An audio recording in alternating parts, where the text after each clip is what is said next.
વડાપ્રધાન આવાસ યોજનામાં ભારે ભ્રષ્ટાચાર, સરકાર એજન્સી બદલાવાના મૂડમાં. વડાપ્રધાન આવાસ યોજનાના ભ્રષ્ટાચારનું એપી સેન્ટર ખુદ જામજોધપુર બન્યું. ચીફ ઓફિસરે પત્ર પાઠવી વડી કચેરીને એજન્સી બદલાવા માટેની માંગ કરી.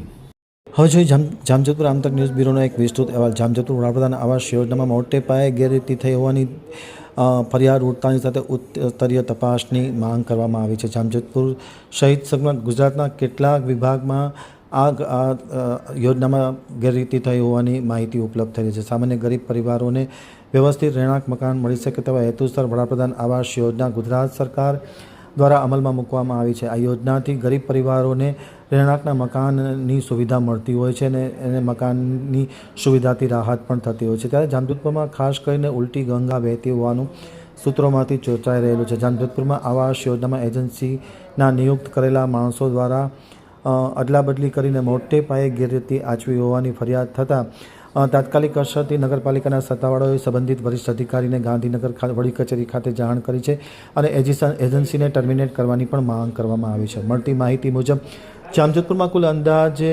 625 0.1 વાળી સ્કીમ પરિપૂર્ણ થયેલ છે, જેમાં બાંધવામાં આવેલ આવાસોની યોગ્ય તપાસ થાય તો મોટું કરોડો રૂપિયાનું કૌભાંડ બહાર આવે તેમ છે. સૂત્રોમાંથી મળતી માહિતી અનુસાર આવાસ યોજનાનો લાભ અનેક જગ્યાએ કોમર્શિયલ બાંધકામમાં લેવાયો છે અને જલ્દીથી દબાણોમાં પણ આવાસ ઊભા કરી દેવામાં આવે છે. મકાનના ફોટામાં પણ આડોઅવળું કરીને હયાત ઊભા હોય તેવા બનાવેલ મકાનો ના ફોટા રજૂ કરવામાં આવે છે. પરિણામે સીધો ભ્રષ્ટાચારને આહવાન આપવામાં આવ્યું હોય તેવું પણ જોવા મળ્યું છે. આ ઉપરાંત અનેક લાભાર્થીઓ પાસે મકાન સહાય મેળવવા માટેના ફોર્મ ભરી 800 થી 900 રૂપિયા ખંખેરવામાં આવ્યા હોય તેવું પણ જાણવા મળ્યું છે. ખરેખર જો આ હકીકતમાં આ રકમ લેવામાં આવી હોય તો આવી કોઈ આવાસ યોજનામાં જોગવાઈ નથી અને તાત્કાલિક અસરથી વિશેષ તપાસ થાય તેવી પણ માંગ કરવામાં આવી છે.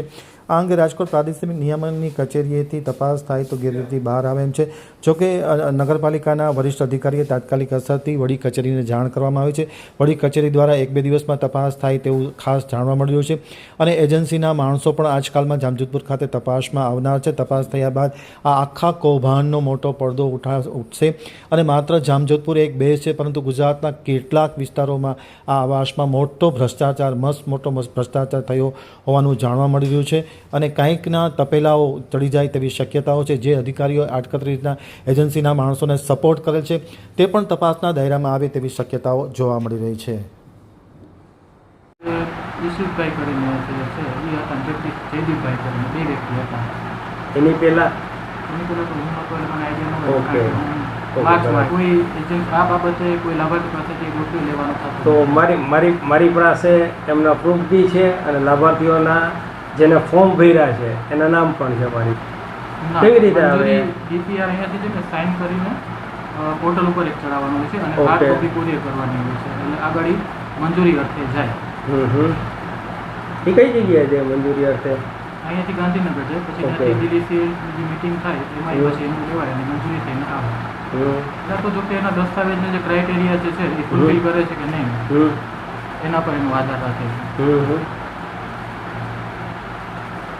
તો 3.5 લાખ રૂપિયાની જે સ્કીમ હતી આપણી એ 1.0 માં હતી, 0.1 માં બરાબર ને સાહેબ?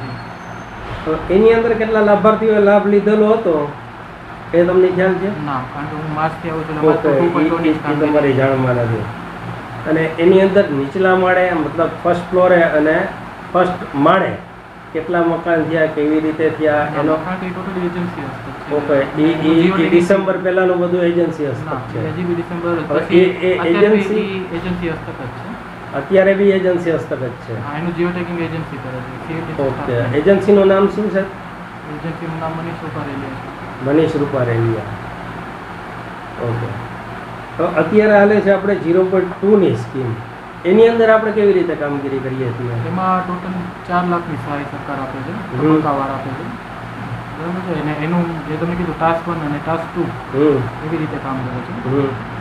એવી રીતના સહાય તબક્કાવાર સહાય મળે. ફાઉન્ડેશનનું જીઓટેકિંગ થઈને દરખાસ્ત મોકલીએ, પછી લિંટન હોય, રૂફ હોય, કમ્પ્લીટેશન હોય, એવી રીતના તબક્કાવાર સહાય મળે.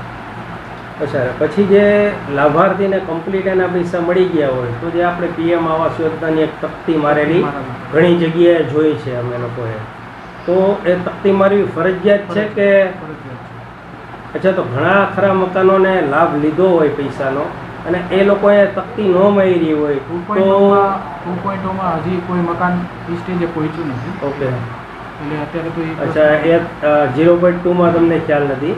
0.2 કોઈ સ્ટેજે પહોંચ્યું નથી. અચ્છા, એ સ્ટેજે પહોંચ્યું જ નથી, બરાબર.